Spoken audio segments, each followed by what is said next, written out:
یکی که ایرانو دوباره گلستان کنه، مثل اون پدر آلاشتی خرابی ها رو آباد کنه، با مشتش از درد مبان دیوار ظلم و خراب کنه،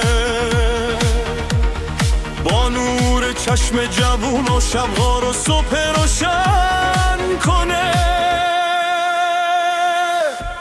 به من بگو کیه اون که میاد،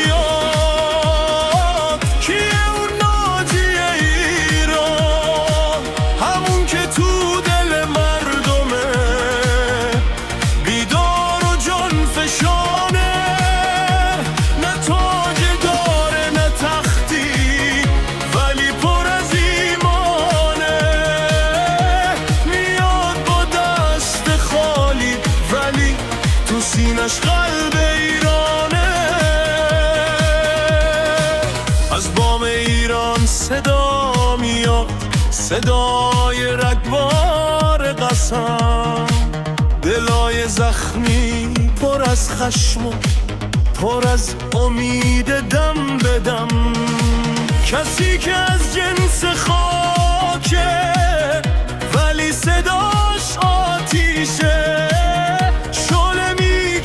به شب روز نو رو بنویسه، باز خیابون پر فریاده، دیگه کسی نمی هراسه، چشم به راه آینده است هر کی که خسته است و بیزاره.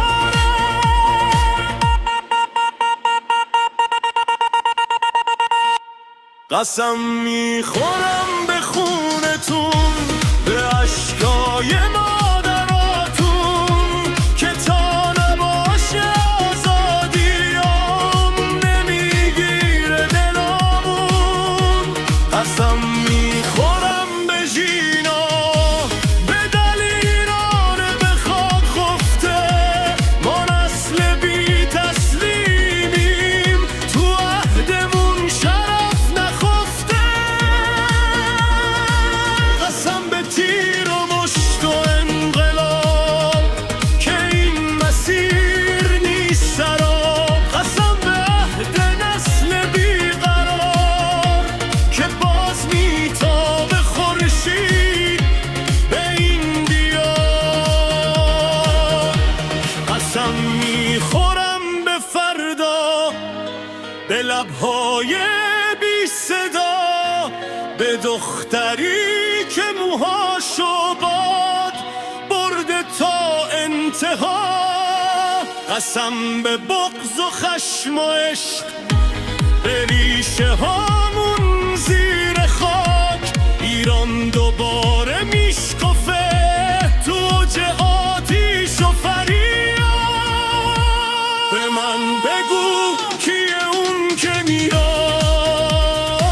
کیه اون ناجی ایران، همون که تو دل مردمه، بیدار و جان فشانه، نه تاجی داره نه تختی ولی پر از ایمانه، میاد با دست خالی ولی تو سینش قلب ایرانه.